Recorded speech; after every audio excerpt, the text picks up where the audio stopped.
In Buddhist terms, we use the word Dhamma or Dharma, which means, the way it is, or, the natural law. When we observe and practice the Dhamma, we open our minds to the way things are. In this way, we are no longer blindly reacting to sensory experience, but understanding it and, through that comprehension, beginning to let go of it, we begin to free ourselves from being overwhelmed or blinded and deluded by the appearance of things. Now, being aware and awake is not a matter of becoming that way, but of already being that way. So, we observe the way it is right now, rather than doing something now to become aware in the future. We observe the body as it is, sitting here. It all belongs to nature. Doesn't it? The human body belongs to the earth, it needs to be sustained by the things that come out of the earth. When the body dies, it goes back to the earth, rots and decays, and becomes one with the earth again. It follows the laws of nature, of creation and destruction, of being born and then dying. Anything that is born doesn't stay permanently in one state, it goes up, gets old, and then dies. All things in nature, even the universe itself, have their spans of existence, birth, and ending. All that we perceive and conceive of is change, it is impermanent. So, it can never permanently satisfy you. In Dhamma practice, we observe the impermanence of sensory experiences. We note that when we expect to be satisfied from sensory objects or experiences, we can only be temporarily satisfied, gratified, or momentarily happy, and it changes. This is because there is no point in sensory consciousness that has a permanent quality or essence. So, the sense of experience is always changing, and out of ignorance and not understanding, we tend to expect a lot from it. We tend to demand, hope, and create all kinds of things, only to feel terribly disappointed, despairing, sorrowful, and frightened. These expectations and hopes take us to despair, anguish, sorrow, grief, lamentation, old age, sickness, and death. Now this is a way of examining sensory consciousness. The mind can think in abstractions, it can create all kinds of ideas and images, making them very refined or very coarse.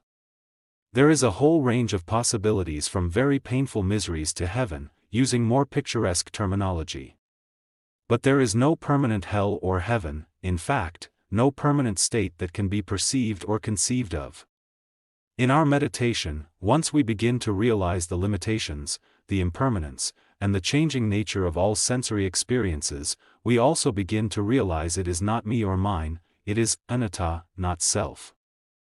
Realizing this, we begin to free ourselves from identification with the sensory conditions. This is done not through aversion, but through understanding them as they are. It is a truth to be realized, not a belief. Anatta is not a Buddhist belief, but an actual realization. If you don't spend any time in your life trying to investigate and understand it, you will probably live your whole life on the assumption that you are your body. Even though you might at some moment think, oh, I am not the body, you read some kind of inspired poetry or some new philosophical angle. You might think it is a good idea that one isn't the body, but you haven't really realized that.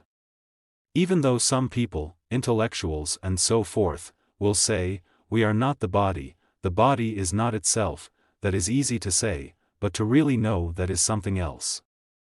Some people simply react to life without truly understanding why, as they have been conditioned to do so, much like Pavlov's dogs. If you are not aware of the way things truly are, then you are merely a conditioned intelligent creature rather than a conditioned stupid dog. While you may look down on Pavlov's dogs for salivating at the sound of a bell, we often do similar things. This is because our sensory experiences are all conditioned responses, not a reflection of our true selves or personal essence.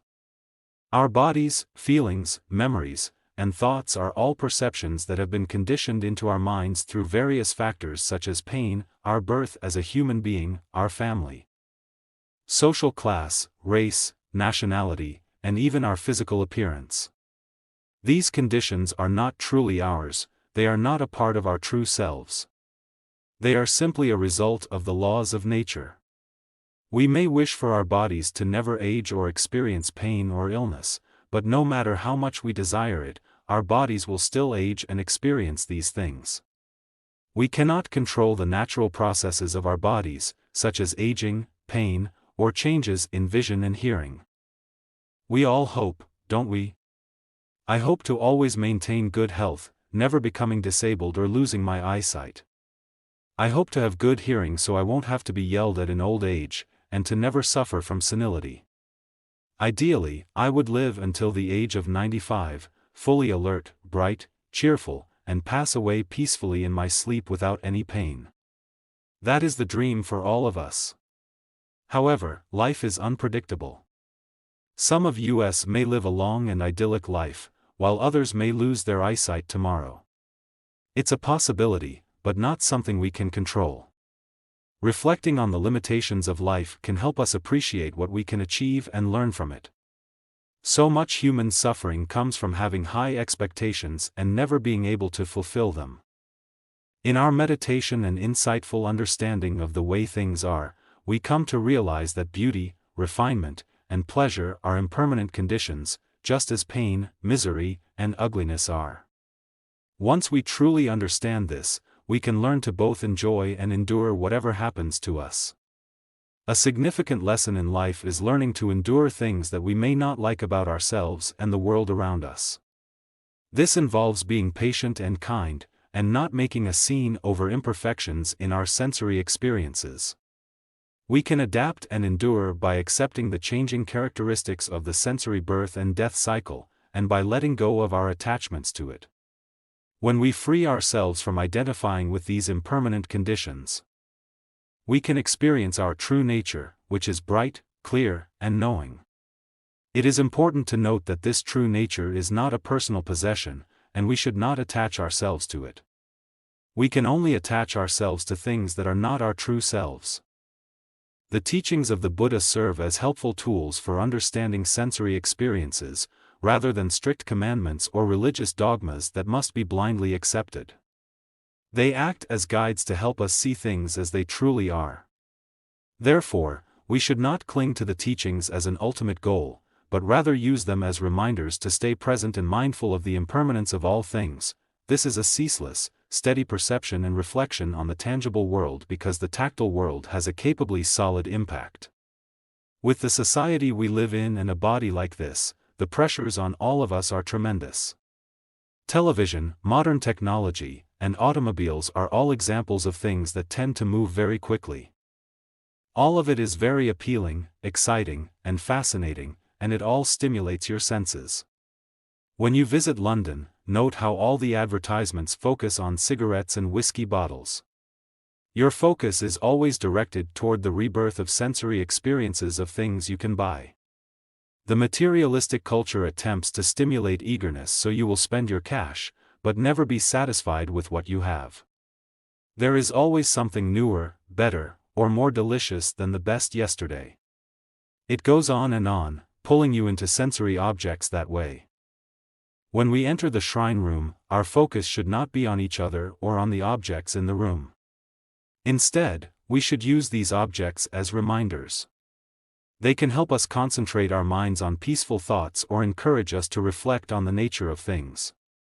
It is important to remember that each of us must experience this for ourselves. We cannot rely on someone else's enlightenment to enlighten us. This is an inward journey, not an outward search for someone else to guide us. We offer encouragement and guidance to those who are interested in this practice. And in this space, you can feel secure knowing that your belongings will not be stolen. In today's world, we cannot be certain of anything, but there is less risk here than in a busy place like Piccadilly Circus. Buddhist monasteries serve as havens for opening the mind. As human beings, this is our opportunity to do so. As human beings, we possess the ability to reflect and observe. We can observe our own emotions, such as happiness or misery, as well as negative emotions like anger, jealousy, and confusion. Even when we are feeling confused and upset, there is a part of us that is aware of these emotions. However, we may choose to blindly react to them instead of patiently observing them. This is because these emotions are temporary and can change. Animals, on the other hand, do not have this ability. When they experience anger, they are completely consumed by it and cannot reflect on it. For example, if you were to tell an angry cat to watch its anger, it would not be able to do so. I have personally tried to get my own cat to reflect on her greed, but she is unable to do so.